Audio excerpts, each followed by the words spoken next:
I am in camp, remain patient. And I know many of you are going to disagree with that. I know many of you are going to say, Maye should be starting right now. This makes no sense. Why do they continue to have him stand on the sidelines? He's the more talented quarterback, et cetera, et cetera. I am in camp, remain patient. I am not rushing to throw Maye out there for several reasons that I will share with you. And I'm sure some of you will disagree. But I have been consistent. I have been consistent from the beginning when talking about Maye and when to start him. Many people that have watched this podcast before, the regulars, right, of the Nick Cattle Show, they know what I'm going to say.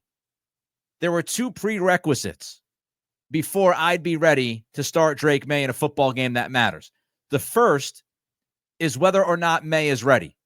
Is Maye himself ready to start a game? The second was I did not want the offensive line to be a 5-alarm fire. And what we're seeing right now on that offensive line is a 5-alarm fire. The second worst pressure rate in all of football belongs to the Patriots. Jacoby Brissett and Drake Maye, since Maye took some snaps against the Jets, they have faced pressure 44.8% of the time. That is just not sustainable for a quarterback to survive with. The second worst pass protecting offensive line in football is what we've witnessed through the first 3 weeks. This offensive line has been a disaster. We went in depth on Monday about what this O-line has done, what Elliott Wolf could have done, but the results are the results. This offensive line right now, when trying to protect the quarterback, is hideous.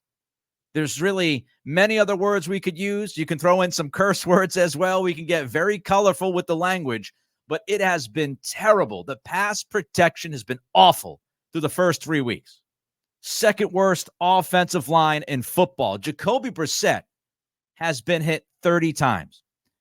Now, I want to put that into perspective. Brissett is on pace. He's on pace to get hit 170 times.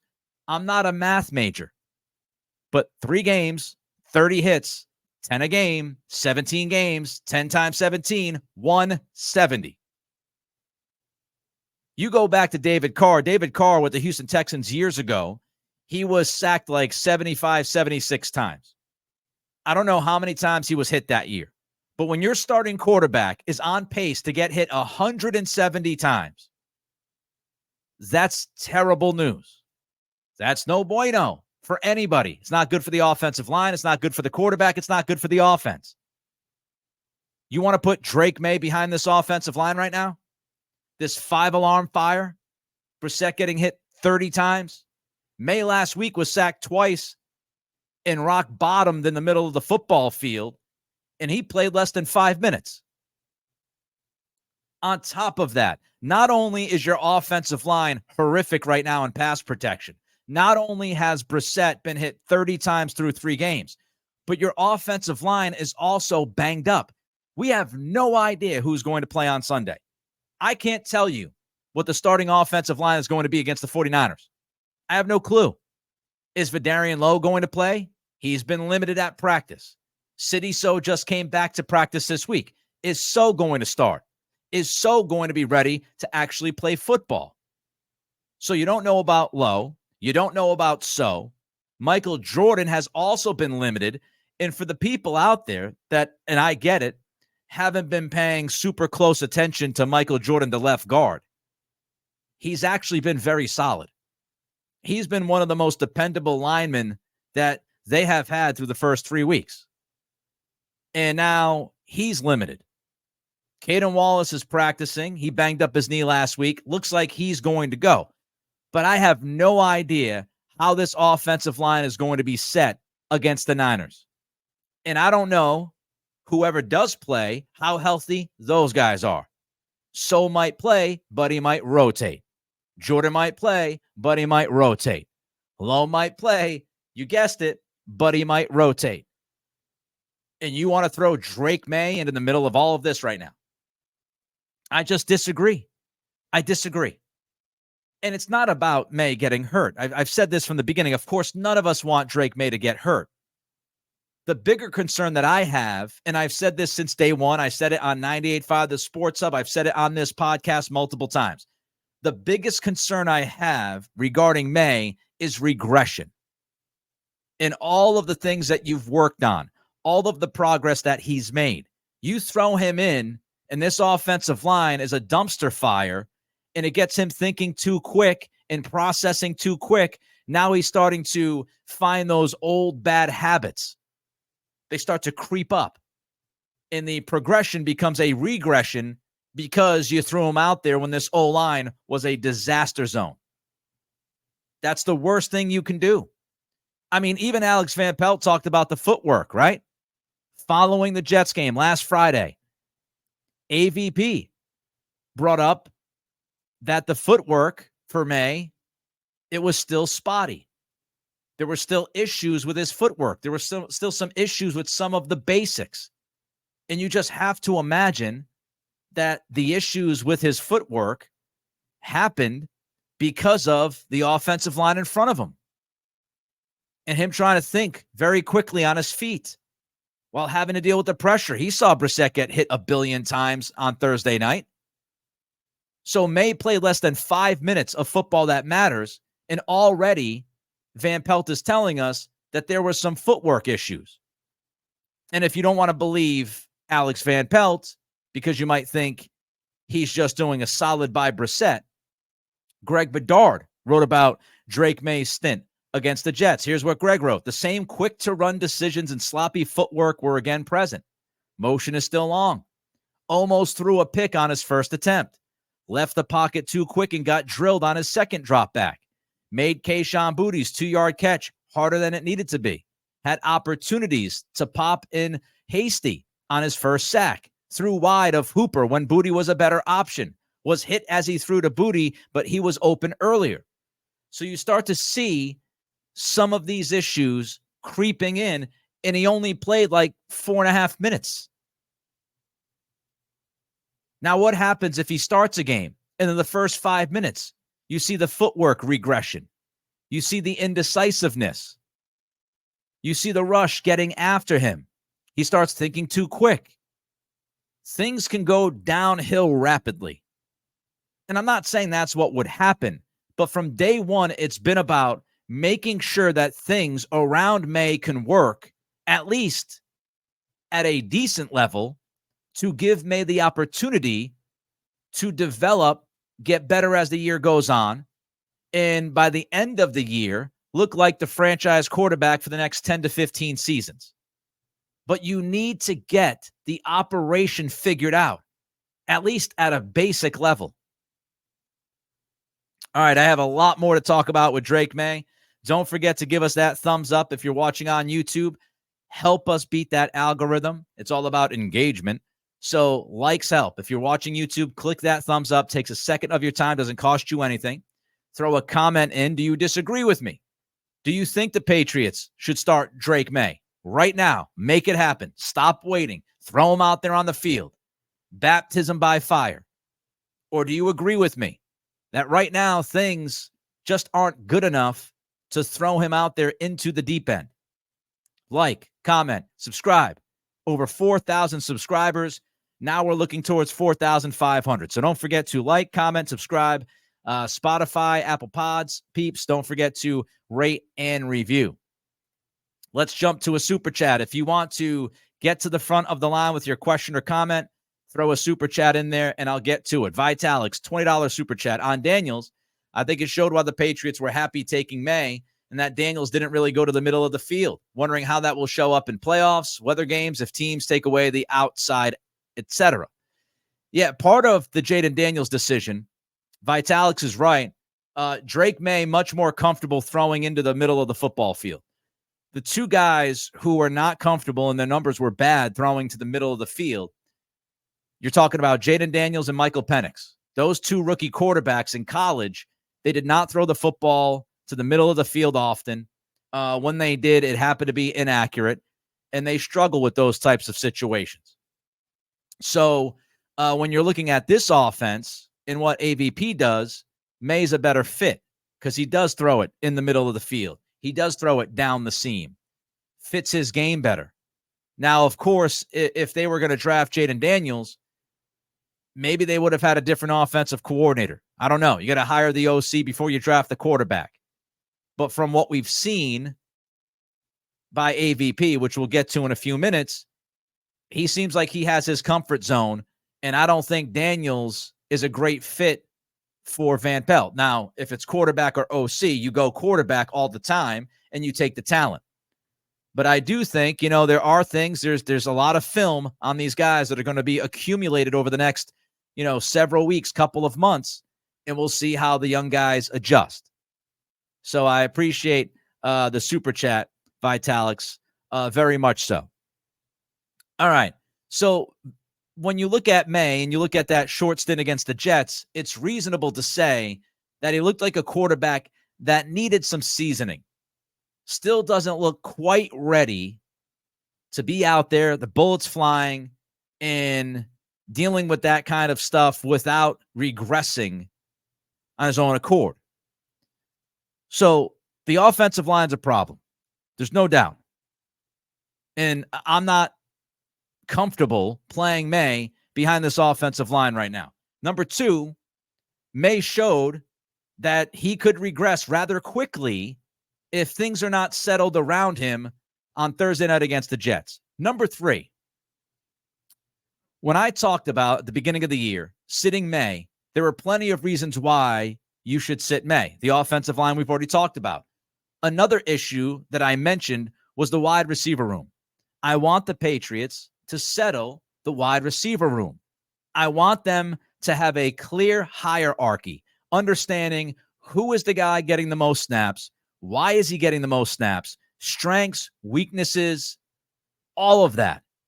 And I don't think the Patriots right now have settled that wide receiver room. KJ Osborne is still getting the most snaps at the position. They're starting to give Jalen Polk more snaps.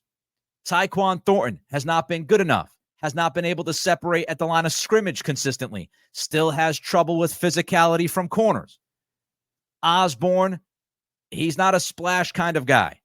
Osborne, to me, is a better receiver when the scheme is set, when the players around him are a little bit stronger. He's more of a scheme wide receiver than an individual receiver who's going to make a ton of plays.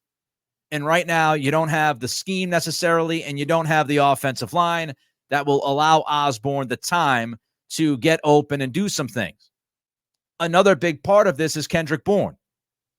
If I'm going to play my rookie quarterback, I want my best receiver out there and healthy. Bourne is your best receiver. Pop Douglas is your best active receiver, but Kendrick Bourne is the best receiver on this roster. He can play the X. He can play the Z. He can do a bunch of things within this offense. He played for Kyle Shanahan in San Francisco. Alex Van Pelt, obviously a part of that West Coast system. And so Bourne, he should have great familiarity with this offense, with the verbiage. And Gerard Mayo said this week he's getting closer. There was a video yesterday that surfaced that showed him running a route. He looked quick. He looked fast. Getting in and out of cuts. He looked comfortable. I don't know when Bourne will be back. Maybe it will be next week. Maybe it will be 2 weeks. Maybe it'll be 3 weeks. But Kendrick Bourne getting back on the field will help any quarterback this year for the Patriots because he's the best receiver on the roster. He's not a number one, but he's the best receiver on the roster. And I would be patient waiting for Bourne to come back and make sure he's ready to go. Another issue that I brought up before the season began, because everybody talked about Drake Maye and the offensive line. It went beyond that. It was the offensive line. It was Maye's progression versus regression. It was the wide receiver room, but it was also Alex Van Pelt. Van Pelt had not called plays week in, week out at the NFL level for 15 years. And I wanted to make sure that Van Pelt had figured out his football team, had found some kind of rhythm in play calling before I throw the rookie quarterback out there. I need to trust Van Pelt as much as I can possibly trust him, given what he has to work with before Maye's out there.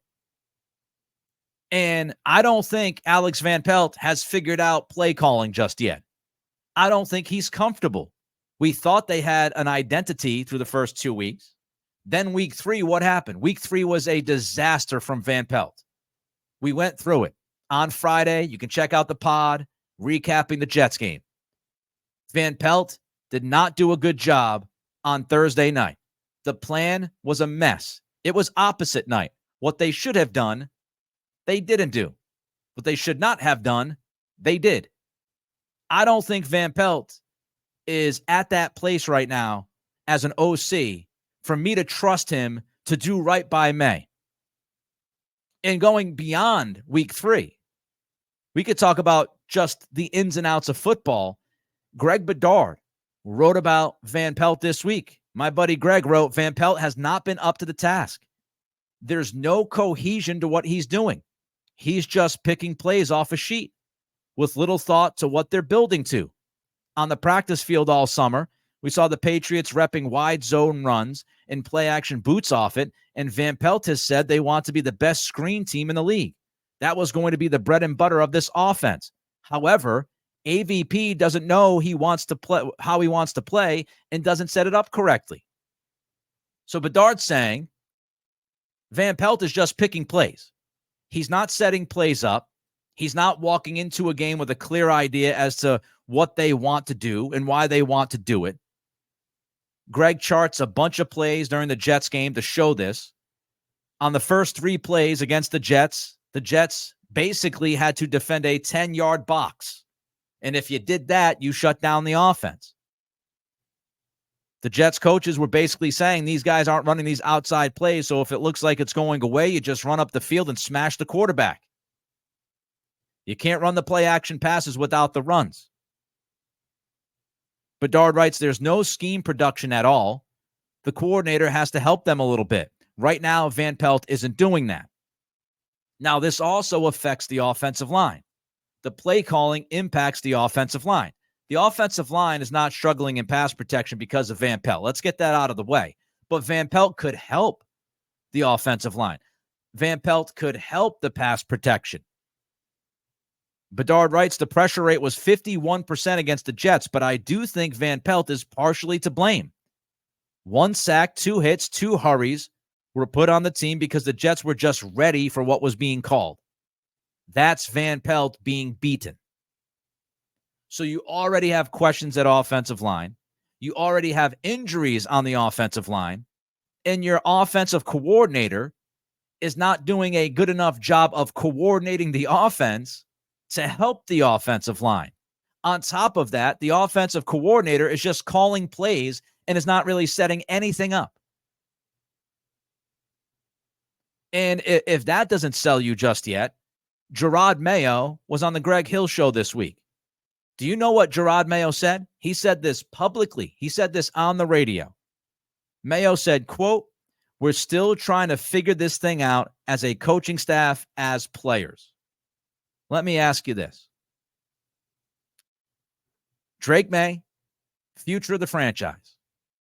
The most important decision made by Elliott Wolf this past offseason. If you hit on Maye, the rebuild goes a lot faster. If you miss on Maye, you are restarting that rebuild. Let me ask you this.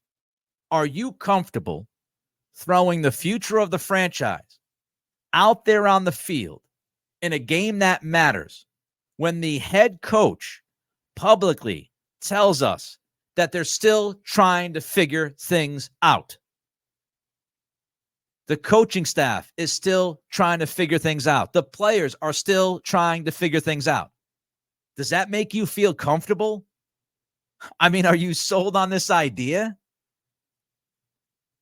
Put everything that I've talked about in totality into one big ball.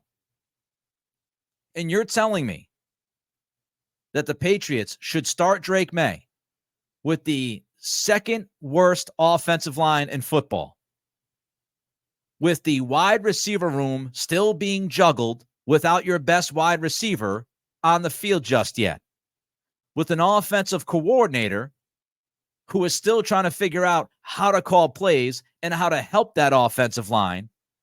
And when your head coach comes out publicly and says, we're still trying to figure this damn thing out, does that sound like an opportune time to throw Drake Maye out there? It doesn't to me. Maybe it does to you. They have not. The Patriots, before this season began and we went through the checklist, right? We went through the checklist, the boxes that needed to be checked for Drake Maye to start a game. The Patriots literally have not checked a single box on that list since we last discussed when to start May. I'm not talking about they still got to check a box or two. They still have not checked a single box on the list. Offensive line ain't checked. Wide receiver ain't checked. Offensive coordinator ain't checked. Overall operation is not checked. You got to start checking some boxes before I feel comfortable putting Drake Maye on a football field in a game that matters. You better start checking them boxes.